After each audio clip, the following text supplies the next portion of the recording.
सोनो इल्म पिरायो कयो रब दिल जो लायो सजायो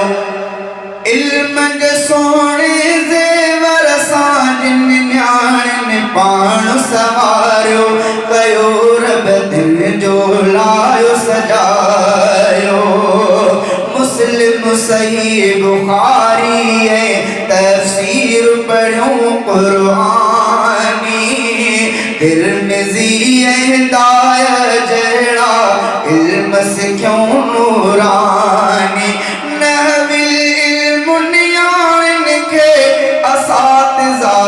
पढ़ायो कयो रब दिल जो लायो सजायो न्याणियुनि प्यारनि भागनि वारनि सोनो इल्म पिरायो कयो रब दिल जो लायो सजायो लुत्फुल्ला साहब जूं न्याणियूं आलिम थियूं शफी मोहम्मद जूं भी न्याणियूं सदके इल्म थियूं लुत्फुल्ला साहब जूं न्याणियूं आलिम थियूं शफी मोहम्मद जूं भी न्याणियूं सदके इल्म थियूं इज़्ज़त अज़मत वारनि न्याणियुनि जो रब मान वधायो कयो रब दिल जो लायो सजायो इल्म जे सोने ज़ेवर सां जिन न्याणियुनि पाण सवारियो कयो रब दिल जो लायो सजायो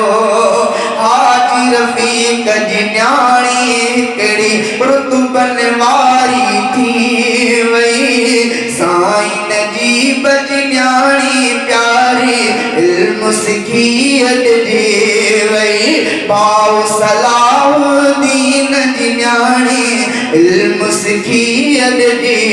वई हाजी रफ़ीक जी न्याणी प्यारी हाजी रफ़ीक जी न्याणी हिकिड़ी रुतबनि वारी थी वई साईं नजीब जी न्याणी प्यारी इल्म सिखी अॾिजी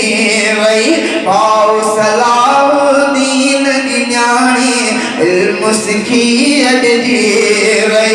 नबवी इल्म न्याणियुनि पंहिंजे साह में आहे समायो कयो रब दिल जो लायो सजायो इल्म जे सोने ज़ेवर सां जिन न्याणियुनि पाण सवारियो कयो रब दिल जो लायो सजायो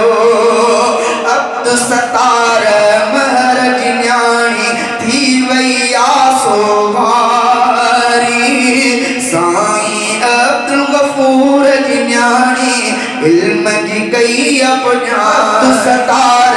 महर जी न्याणी थी वई आसो भारी साईं अब्दुल गफूर जी न्याणी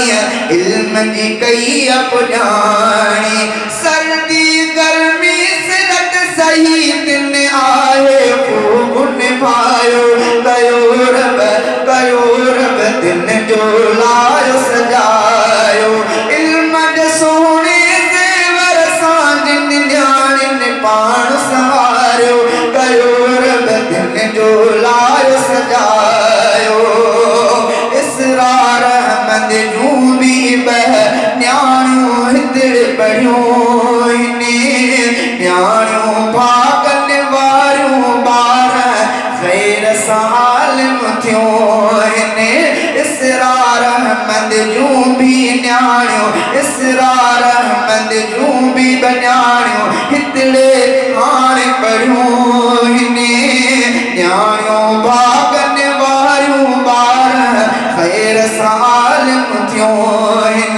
कोठ बाहमिद जे जज़्बे वाह जो रंग रचायो कयो रब दिन जो लायो सजायो